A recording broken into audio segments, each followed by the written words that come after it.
Friends, ఇప్పుడే అందిన వార్త. పాత బస్తీ పోలింగ్ స్టేషన్లో మాధవీలత హల్చల్ అంటూ వార్తలు అయితే వస్తున్నాయి ఫ్రెండ్స్.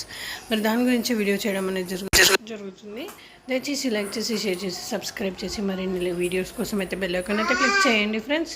పాత బస్తీలో బీజేపీ అభ్యర్థి మాధవీలత హడావిడి చేస్తున్నారు. మలక్పేట్ పరిధిలోని పోలింగ్ స్టేషన్లు పరిశీలిస్తున్నారు. అక్కడికక్కడి వచ్చిన వారందరి వివరాలు అడిగి తెలుసుకుంటున్నారు. దాంతోపాటు వారి ఓటర్ కార్డులను, ఆధార్ కార్డులను చెక్ చేస్తున్నారు. బోగస్ ఓట్ల ఆరోపణల నేపథ్యంలోనే తాను పని చేస్తున్నానని మాధవీలత చెప్పారు.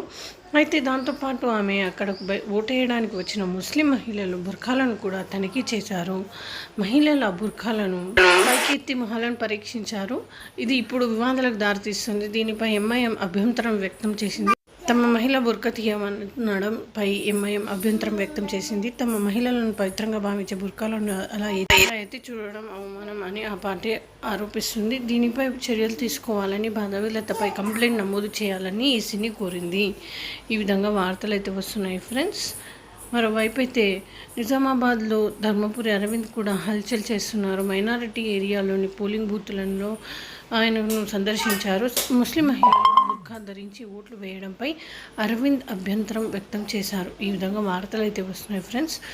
Please like, share and subscribe. Thanks for watching.